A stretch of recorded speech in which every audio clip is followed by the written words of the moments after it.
Hello ladies and gents, Ro here, and welcome to NOandROfilms. Today we're going to continue our Apple Weekly News, and just in case you did miss the Apple September event, at the end of this video I will be giving you guys a brief recap of what happened and what Apple announced during the September keynote. But let's go ahead and jump straight to the first article of the week. I did want to cover that they did announce the iPhone 7, the iPhone 7 Plus, Apple Watch 2, and it's called the Series 2 actually, not just Apple Watch 2. And then we also had, they announced the updates, Super Mario coming straight to your actual iPhone, which is pretty cool. You can actually go to the App Store now and go to click the little notify option. Basically it'll let you know when the app is officially out in the App Store.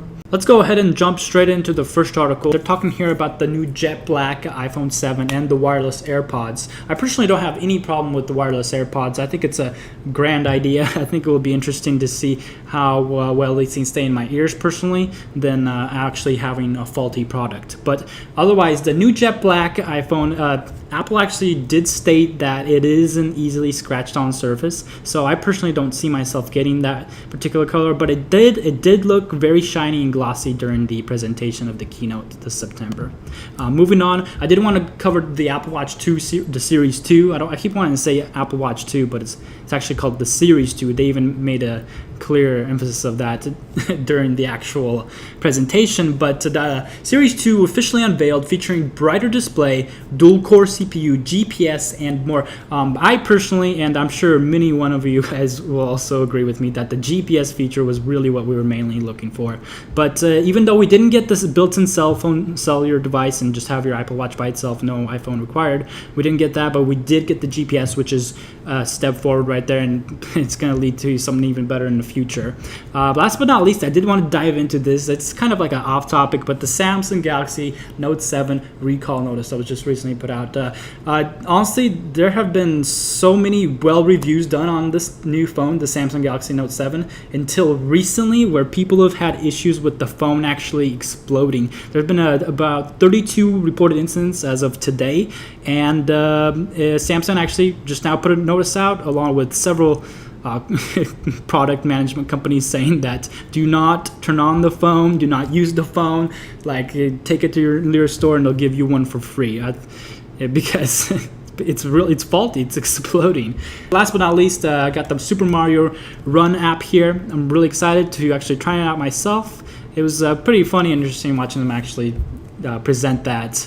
Here at the end, I wanted to give you guys a quick recap of this September 7th live event by Apple. They mentioned that they have now over 17 million subscribers on Apple Music. Also, there's going to be an Apple Music festival in London, where you can also watch live if you're not in London at the time. They had some quick facts regarding the App Store, including 140 billion apps downloaded from the App Store, 50,000 games on the App Store, and that's only the games category they covered.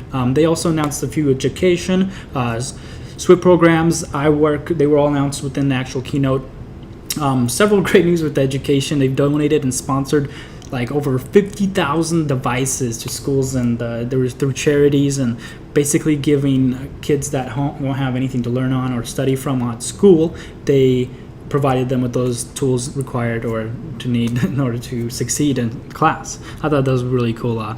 But the Swift programs, which you can get on your iPad and start learning code in Swift as well. The iWork, you can real-time collaboration, basically multiple users on one interface, one screen, and you can all make edits and changes to this one PDF, for example. The main two things I want to talk about were the Apple Watch Series 2 and the Apple Watch in general, and the iPhone 7. So they mentioned two particular dates, September 9th, September 13th, well, 3 dates, and September 16th, which is when the Apple Watch will be released for you to pre-order or purchase, and the WatchOS 3, which is the software update for the Apple Watch, basically increasing the speed and all of it said the powerful is going to be much faster. Also, they announced Pokemon Go for the Apple Watch, which is going to be Pretty interesting how that's going to play out as well. Then Apple Watch Series 2, which is supposed to be waterproof. Well, no, not supposed to be. It is waterproof. It's swim-proof, they called it, up to 50 meters. It's pretty cool. They tested it. It even shows somebody swimming with it. It works great. Second gen SIP system package, dual core, 50% faster. Basically a dual core CPU. They got different surfaces for them as well. Now you got aluminum, stainless steel, and ceramic,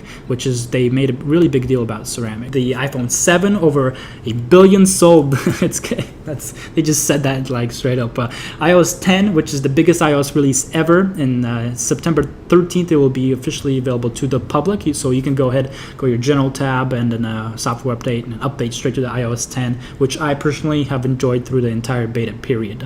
Siri integration into everything, all your apps. HomeKit, home automation is becoming really large, pretty huge, and I can't wait to see how this all turns out with the home automation, HomeKit built in all through your phone, everything connected in your house, all through your phone.